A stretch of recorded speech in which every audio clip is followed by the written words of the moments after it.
Dragon Table, I will be going over a multi-part series on how to play the classic Lovecraftian adventure, Arkham Horror. I also have Eldritch Horror, which is the new, I wouldn't call it a version of this game because it is different, but it's kind of streamlined a little bit, but it has some of the same themes. And it's a newer game, but I wanted to go over this one because this one is the classic, and this is the one that I've spent hours and hours and hours losing. I've played this game solo quite a bit. I've also played it with other people, and it is equally fun either way, as long as you don't mind losing. That is a central theme of this game, is that you are fighting a very difficult fight. And if you have read any of Lovecraft's stories, which I highly recommend if you're into this genre of gaming at all, you'll know that they're usually in very, very dire circumstances. If you haven't read any Lovecraft, I highly recommend it. I've read all of his stories. I happen to have this book, which I believe is available at Barnes & Noble. It's not terribly expensive, and it actually has every single story that he's written. It even includes a story that he wrote as a child, and it has some of his, I believe, his papers as well in it. I've read it cover to cover, love it, and I love the Lovecraft theme. So of course I love Arkham Horror. The other thing I'm going to do is, because I know I mentioned this during the Mage Knight, the first Mage Knight video, is that if you like the way I stored my Mage Knight game, you're going to love the way I store Arkham Horror. Now, I do have one of the expansions for Arkham Horror. I have Dunwich Horror. So some of the components are in my Dunwich Horror box, because not everything from both the original and the expansion fit in this box. But it's still pretty, well, it's pretty to look at, so I still want to show it to you. If you're new to this game, or if you're new to teaching this game, I highly recommend that you go to BoardGameGeek.com and find the Arkham Horror flowchart. It will take you completely through an entire turn, or an entire round of the game, and answer a lot of questions that you might have during gameplay that might be hard to find in the rulebook, or that maybe aren't even answered in the rulebook. So I highly recommend the Arkham Horror flowchart, especially for when you're first learning. When I was first learning this game, this was indispensable. I had it next to me the whole time. So that is how I store Arkham Horror. I used to have all the cards in here too, but I ran out of space when the Dunwich Horror expansion got added. So it is possible to store the entire... Oops, this opened up. Can't have that. Can't have monsters escaping all over the place. So it is possible to store the entire game in the original box with all of the components in container store pieces, because this is what all of this stuff is. This is all pieces that I got at the container store. I can keep monsters, or some of the monsters, in here. I used to keep all of them in here. It's only when I got the expansion they didn't fit. I have Doom tokens in here. I have the focus markers in here. The cards, actually, some of the extra, these are like the some of the purchasable cards, and the blessings, curses, some of the bank cards, that kind of stuff, they fit in here. These are twist top containers. I obviously can't store this box on its side because these are open, but the board sits on top of these and helps keep these closed. But then all I have to do to play the game is I just untwist these and set them out, and they're ready to go for the game. Very convenient. I have inventory and items and magic cards stored in these containers. I have Mythos cards and Otherworld cards in here.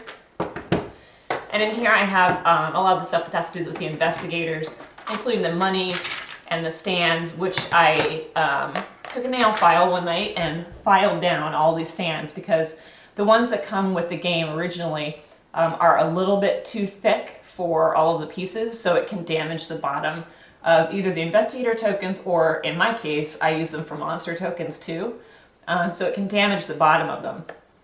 If you just take a nail file and file these down a little bit, they'll fit much better. So I did that with those. And these are the gate tokens, and the investigator sheets are underneath here, as are the ancient ones. And that's how I store Arkham Horror. So let's get this puppy set up. Okay, nobody freak out. The camera angle is as it's supposed to be. We are looking at the table at a different angle. This is very exciting. Also, nobody freak out because of what's going on the investigator sheets. You may notice that I do not have what comes with the game here on my investigator sheets. I don't want anyone to freak out because of that. I'll show you what comes with the game so I can show you why I have these other things. This is what comes with the game. Part of what you have to do when managing your investigator is you have these sliders that denote their different levels of their different abilities, because the game is basically a series of skill checks. So what happens is every turn, depending on your investigator, you get to move these sliders a different amount. So they get to move around, and it's very easy to knock them. Just moving your investigator sheet can get them out of place.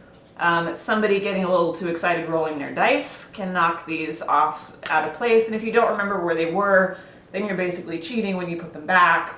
And it's kind of the only part of the game that I kind of changed from what is given to me in the game. What I did is I went to a company, and I will put the address of the company up at the bottom of the screen. And this company makes laser cut plastic pieces. So what you do is you take your investigator sheet, and you get this lovely, very sturdy acrylic or plastic piece that goes over top of all of your skills. And then you can place these little plastic pieces in the holes. And then guess what? They don't move. And even if you move your investigator sheet and these get out of place, all you have to just do is just slide this back where it was, and you still haven't lost track of where you were on your investigator sheet. So if you only play this game like once a year, it's probably not worth investing in these. Not that they're that expensive. They weren't very expensive at all. I don't remember how much they were, but not very expensive at all. But if you play this game at any length of time, if you play even say just like once a month even, it's worth it, I think, to get these because they are a help in the game. So for setup, as you can see, I've got 4 investigators out. So this game would play like if I had 4 people playing 1 investigator each, or 2 people playing 2 investigators each. Or it'll play like a solo game, which is how I've played this game a lot, playing 4 investigators. You use the first player token, it looks like this, to keep track of who is going first on each of the rounds. And for setup on the left side of the board, you can see I've placed all of the location cards. Now I like to place them in order of where they show up on the board. The white cards are played up here, and then the orange cards, then the kind of grayish cards, greens, purples, yellow, blue, orange, and brown. That's OCD gamer in me. Ta-da! They're all organized according to color. I've put all of the extra bits and pieces up at the top where I've got my clues, my health, and my stamina and my sanity tokens. I've also got the stack of gate tokens. I also have the boss that we're going to be playing, the ancient one. This is Azathoth. And he's the one that I like to play for example games because he's the simplest in terms of additional things that happen during the game when he's out. When he is out, or when he is in the game, the only thing that changes is that the maniac monsters have their toughness increased by 1. Nothing else is added to the game. The only difference is at the end of, if you get to the end of the Doom track, if you don't stop him from waking up, he does devour the world. So there's no chance for salvation if you don't keep him from waking up. whereas the other monsters, you can have a final battle. And I will talk a little bit about how a final battle works when we get to that point.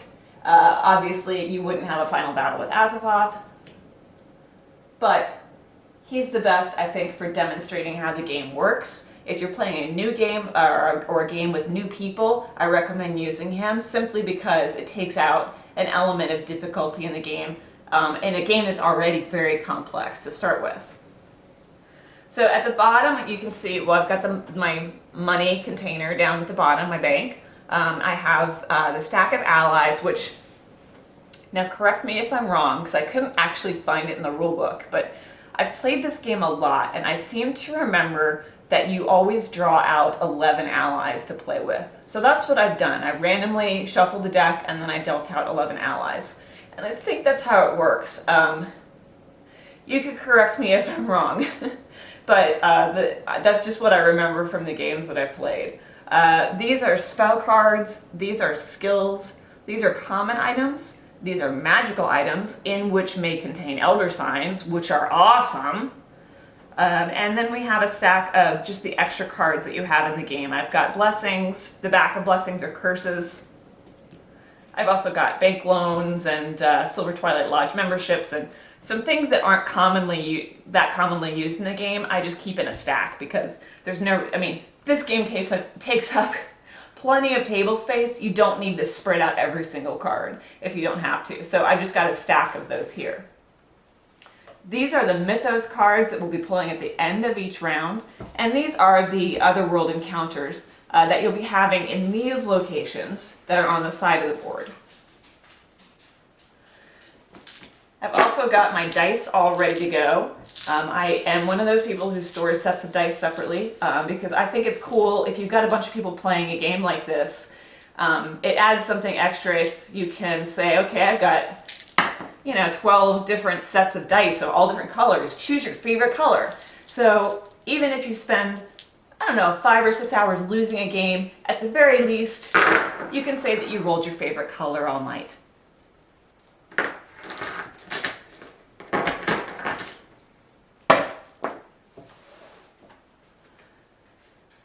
So the other thing that I do, for one thing, I've got my investigator tokens in their little stands. They're ready to go. But I also set aside 7 stands up at the top. Now the reason I did that is because the maximum number of monsters that we can have on the board at any time is 7. It is always the number of investigators plus 3. Now, of course, if the terror level reaches 10, there is no monster limit. But for most of the game, you're going to have a monster limit of 7, and you want to be able to keep track of that. Now, I used to have a monster bucket, but once I got the expansion, I got too many monsters. So now I have the purple mystery alcohol drink bag for my monsters. And if I pull one out, I can put it in a stand and place it on a location. Not that one. And that way it's easy to see, and I know now I've got 6 markers left. It's really easy to keep track of how many monsters you have on the board if you use these stands. Now I know not everybody does. Some people just lay them out flat, but I think it's harder to keep track of them that way. And also it means every time you need to look and see what's going on with the monster, you have to flip it over. Either to look at the side to see what's involved in combat, or to flip it over to see which little symbol it has on it in case there's a movement card that comes up. So I like to use the stands. It makes it a lot easier, both for keeping track of the monsters and for being able to easily spin them around and see what's going on with them.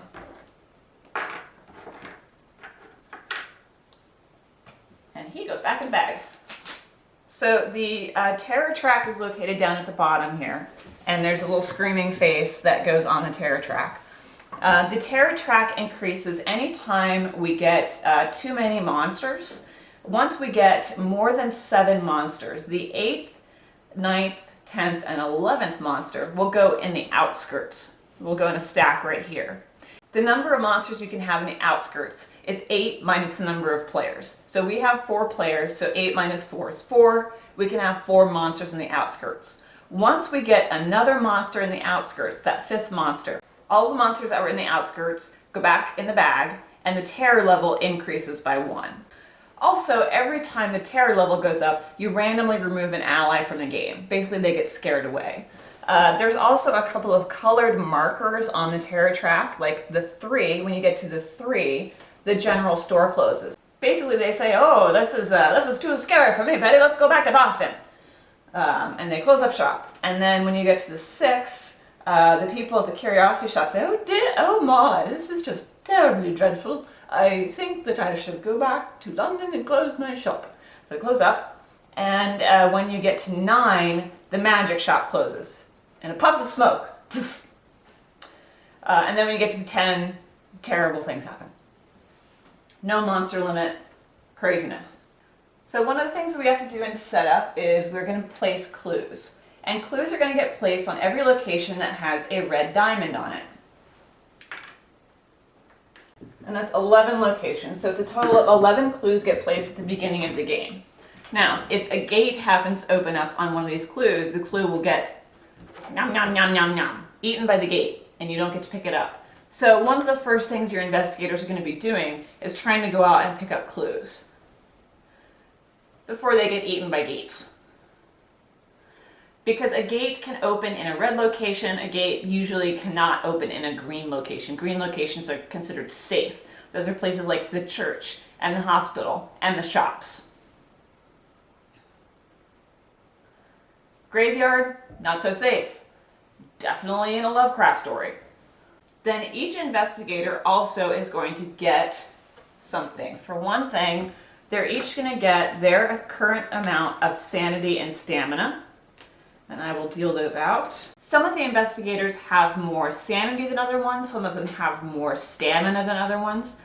So it's something to keep in mind when you're choosing which places they're going to go or which monsters they're going to take on. You want to stack the odds in their favor whenever you can. Since most of the game, the odds are stacked incredibly against their favor. Some of these characters are also going to have money, clue tokens, items, and I will hand those out. I just want to point out that in the fixed possessions area, if there's a common item that they get that's very specific, like for instance, Joe Diamond, the Private Eye, gets a 45 automatic. Then you look through the common deck and pull up 45 automatic and then reshuffle the deck. Michael McGlenn has dynamite on it and a Tommy gun to start with. Below that it will say random possessions, and it may say things like 2 common items or 1 unique item. And in that case, you draw from the top of the deck and you get a random item. So I'm going to do that now. You can choose investigators at random, or you can decide which ones you want to use. You can like pull them out of a bag, or you can do a combination. Sometimes if I'm playing a solo game, I like to pull 2 out of the bag randomly, and then choose 2 that are going to complement them. That way I have a mix between random and chosen. And it just depends on how you play the game. Sometimes when I play with other people, I like to say, okay, I'm going to draw 3 out of the bag, you get to choose one of those 3. That way people feel like they have some choice in the matter. Or you can even do 2, and that's even nice as well. People like to feel like they have some sort of choice, since a lot of the game sometimes doesn't involve choice. It just involves losing sanity and dying. Just like in real life. So I've given everyone their common and unique items. I've given them clues. I've given them their starting money. So they have everything that they're supposed to start with. They also, every player also gets a skill, which I just, out of personal preference, like to put at the top because I remember it easier if I put it at the top. And it'll give them a bonus for something. For instance, Mandy got +1 lore. When she spends a clue token to add to any lore check, she can roll 1 extra die, plus she also gets +1 to lore. So any lore checks, she will add a die, which is nice. They all get the starting location. Mandy starts in the library. Joe starts in the police station. They also all have a backstory. If you flip over these cards, you can read out the backstory. And if you have people with you who are role player types like me, you can have some fun reading the back, so you have the backstory, and then you can kind of create some kind of interweaving story between these people who are working together in the city, if you want to. Or you can just play the game like a normal person. Jenny starts in the train station, and Michael starts at Ma's boarding house. And some of the Mythos cards that you get are headlines. Like it'll say headline, and it'll read like a 1920s newsreel title. And my husband is actually very good at reading those in the 1920s news voice. So whenever, it doesn't matter who's drawing Mythos cards, whenever one of those comes up, if my husband's playing, he has to read the headline because it's just too funny. And I enjoy that kind of stuff. It adds a little bit of flavor to the game. So each of these items are going to add something special. Anytime you have a weapon, and I'm going to show you these up close. In the dark. Do you see that there are hand symbols on there? This one has one hand, this one has two hands. That means this takes two hands in order to hold it, and this only takes one hand. So you could use two weapons that have a one hand on it, or you can use one weapon that has two hands on it. The same is true of spells or any other items that have a hand symbol on them. Now we actually got very lucky because Jenny, as her random unique item, drew an elder sign. Score! Elder signs are the best because it means that you can close a gate without having to roll a check on it. Because normally you have to do either a lore or a fight check to close a gate. And gates are bad, okay? The maximum number of gates that we can have on the board during this game, because we have 4 investigators, is 6, because it is 8 minus the number of investigators divided by 2, so that's 6.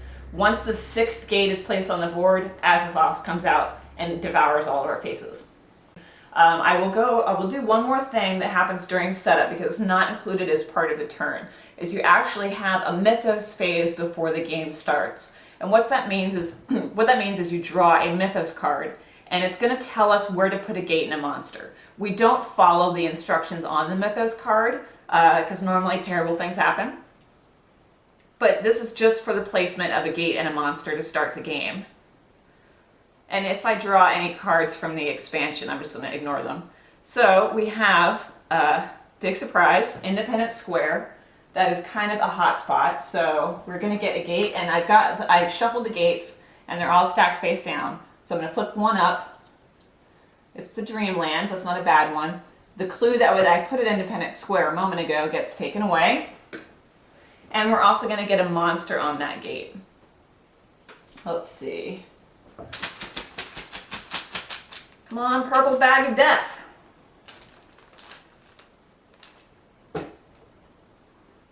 Oh good, a star spawn. This is awful.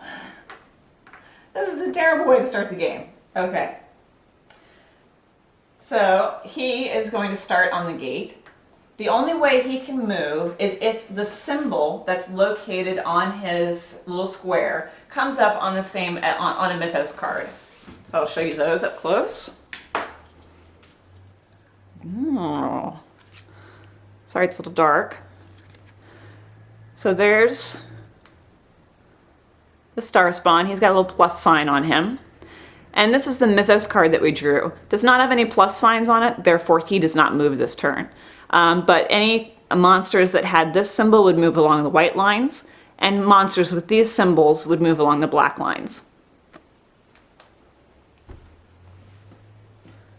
So that Mythos card gets discarded. And we're done with setup, we're ready to start the game. So in subsequent videos, I'll go over the gameplay, I will go over what happens when you get a little farther into the game, and I will mention how a final battle happens. Even though the current ancient one that we have out doesn't involve a final battle, you should at least know how to handle it in case you get in that situation without dying. Usually it involves death. But thanks for visiting the Dragon Table. I'll see you next time.